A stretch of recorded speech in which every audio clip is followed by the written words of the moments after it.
শুনলাম তোর নাকি বিয়ে। জানিস, অনেক কষ্ট করে শ্বশুরকে পটিয়েছি। তো কাকে বিয়ে করছিস? এটা সিক্রেট, বলা যাবে না। বল না। না না, বলবো না। আমি কি তোর শত্রু নাকি? আমাকে বললে কি হবে?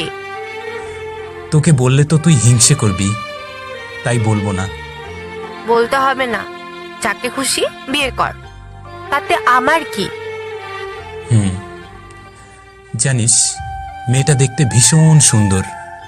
চোখ দুটো মায়াবী, আর ঠোঁট দুটো গোলাপের পাপড়ির মতো। ওকে দেখে মনে হয় যেন স্বর্গ থেকে পরী নেমে এসেছে। থাক থাক, এসব আমাকে শোনাতে হবে না, গা জ্বলে যায়। কেন গা জ্বলে কেন? তুই তো আগে আমাকে নিয়ে এভাবে প্রশংসা করতি, তাই তোর মুখে অন্য কারোর প্রশংসা শুনতে আমার ভালো লাগে না। আমি জানি তো তুই খুব হিংসুটে। আমি তো তোকে নিয়ে এমনি এমনি প্রশংসা করতাম। আসলে তো তুই পেতনির মতো দেখতে। হয়েছে, যা, আমার সাথে কথা বলতে হবে না। ওই, রাগ করছিস কেন? তোর সাথে কথা না বলে থাকবো কি করে? কেন? তুই তো স্বর্গের পরীকে পেয়ে গেছিস, তার সাথে কথা বল। তার সাথে তো কথা বলবোই, কিন্তু শুধু ওই স্বর্গের পরীকে দিয়েই আমার পোষাবে না। আমি তোকেও চাই। মানে? আমি তোকেও বিয়ে করব। আমার একটা পেতনিও চাই। দরকার নেই, আমি সতীনকে নিয়ে সংসার করতে পারবো না। কেন? আমি সেকেন্ড হ্যান্ড জিনিস পছন্দ করি না, আর আমি আমার ভালোবাসার মানুষটিকে অন্য কারোর সাথে শেয়ারও করতে পারবো না। তাহলে এখন কি করব আমি? আমার যে তোকেও চাই।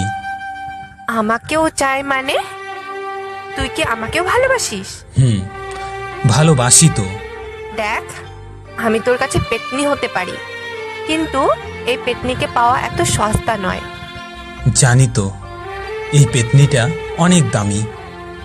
পুরো পৃথিবীতে তো তুই ছাড়া আর একটাও পেতনি খুঁজে পাওয়া যাবে না। এবার কিন্তু আমাকে ইনসাল্ট করছিস। এই, ভুল বুঝিস না প্লিজ। আমি তোকে ইনসাল্ট করছি না। আসলে আমি তোকে একটা জিনিস বোঝাতে চাইছি। তুই বুঝিস না কেন বলতো? কি বুঝবো? তুই তো জানিস আমি বেশি প্যাঁচানো কথা বুঝতে পারি না।